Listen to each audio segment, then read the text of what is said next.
दीपावली के इस शुभ अवसर पर आज हम एक ऐसी कहानी सुनेंगे जिसे हम सभी जानते हैं। मेरी कहानी का नाम है राम का राज्याभिषेक। विभीषण चाहते थे कि राम कुछ दिन लंका में रुक जाएं, नई लंका में, उनकी लंका में। उन्होंने अपनी इच्छा राम को बताई, उसका कारण भी। मैं चाहता हूँ कि आप कुछ दिन यहाँ विश्राम कर लें, युद्ध की थकान उतर जाएगी। वैसे इसमें मेरा स्वार्थ भी है, आपका सानिध्य और रीति नीति सीखने का अवसर। आपने यह नगरी देखी भी तो नहीं है। राम ने लंका नगरी में कदम नहीं रखा था। सीता से मिलने हनुमान गए 2 बार, अंगद गए, लक्ष्मण भी हो आए। विभीषण के राज तिलक के समय राम उस नगरी से दूर ही रहे। यह संभव नहीं है मित्र, राम ने कहा।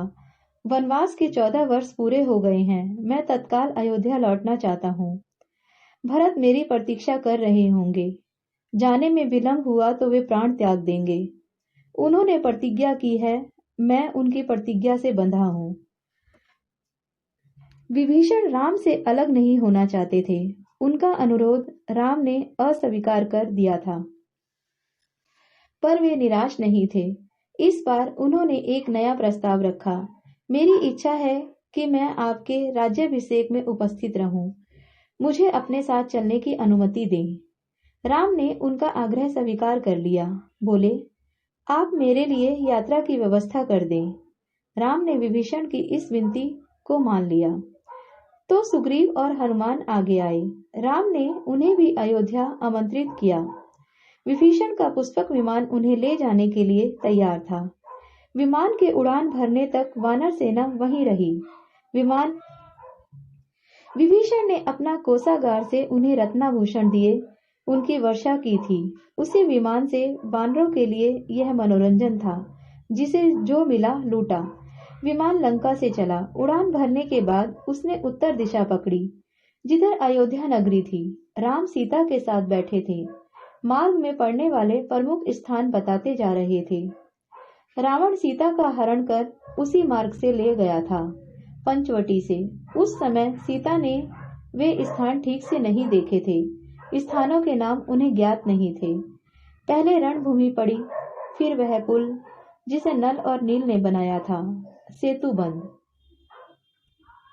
किष्किंधा रास्ते में था। वानर राज सुग्रीव की राजधानी थी। सीता के आग्रह पर विमान किष्किंधा से उतरा, सुग्रीव की रानियों तारा और रूपा को लेने। आगे ऋष्यमुख पर्वत पड़ा और उसके सामने पंपा सरोवर। उसकी सुंदरता अद्भुत थी। राम ने सीता को एक पतली चमकती हुई रेखा दिखाई। सीते, देखो ये गोदावरी नदी है, ऊंचाई से इतनी छोटी दिख रही है। इसी के तट पर पंचवटी है। देखो हमारी पर्णकुटी अब भी बनी हुई है। सीता ने आंखें बंद कर ली, जैसे पंचवटी को पुनः देखने से डर रही हो। उन्हें पूरा घटना चक्र याद आ गया। गंगा यमुना के संगम पर ऋषि भरद्वाज का आश्रम था। विमान वहां उतरा। सबने रात वहीं बिताई। ऋषि का आग्रह था, राम उसे टाल नहीं सके। वहीं से उन्होंने हनुमान को अयोध्या भेजा, भरत को उनके आगमन की पूर्व सूचना देने के लिए। राम सीधे अयोध्या नहीं जाना चाहते थे।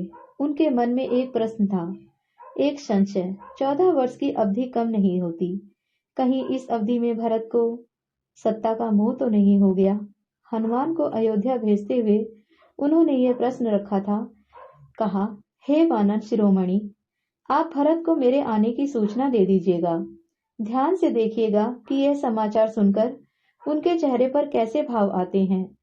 यदि भरत को इस सूचना से प्रसन्नता नहीं हुई तो मैं अयोध्या नहीं जाऊंगा। भरत राजकाज संभाले, इसमें मुझे कोई आपत्ति नहीं।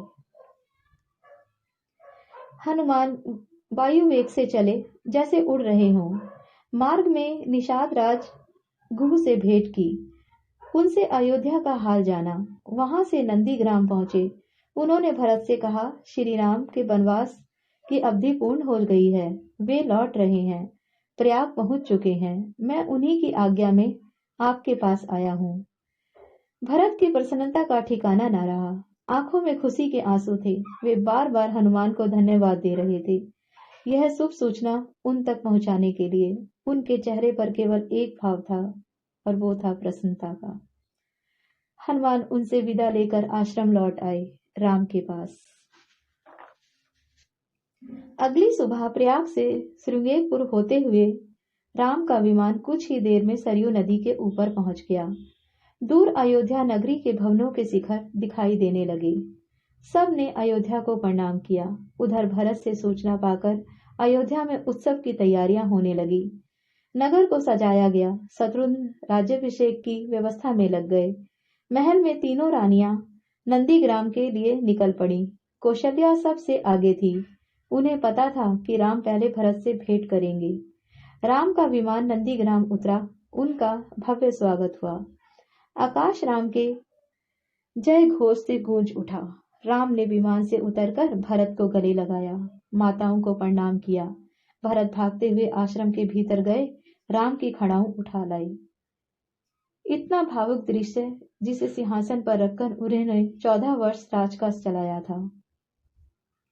झुककर अपने हाथों से राम को पहनाई। मिलन का यह दृश्य अद्भुत था। सबके चेहरों पर प्रसन्नता थी। सबकी आंखें खुशी के आंसुओं से नम थी। राम लक्ष्मण ने नंदीग्राम में तपस्वी माला उतार दिया। दोनों को राष्ट्रीय वस्त्र पहनाए गए थे। जन समूह राम की जय जयकार करता अयोध्या के लिए चला।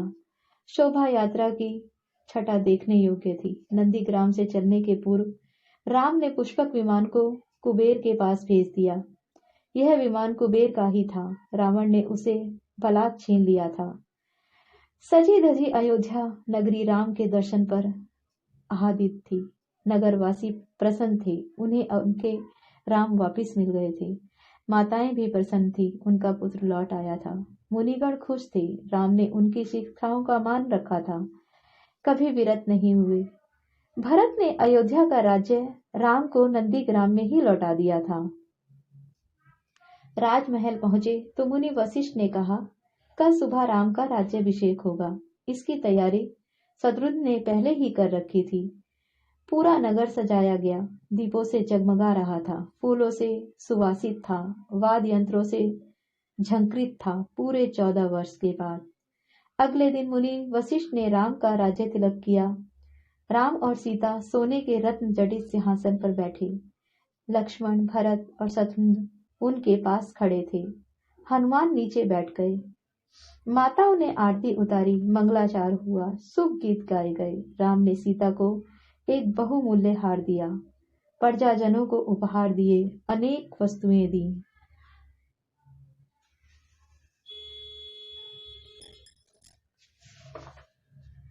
सीता ने अपने गले का हार उतारा। वे दुविधा में थी, किसे दे।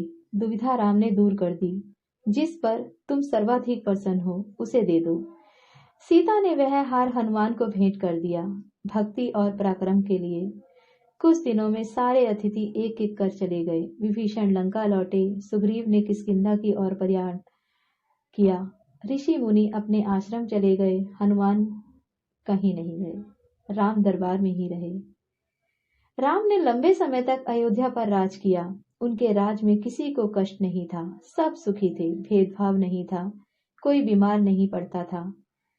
खेत हरे भरे थे, पेड़ फलों से लदे रहते थे। राम न्याय प्रिय थे, गुणों के सागर थे। उनका राज्य राम राज्य था, आज तक स्मृतियों में है। इसीलिए हम ये दीपावली का त्योहार मनाते हैं। अगर आपको इस अवसर पर मेरी ये कहानी अच्छी लगी हो तो प्लीज़ मेरे चैनल को सब्सक्राइब कर और मेरी वीडियो को लाइक करें। बहुत बहुत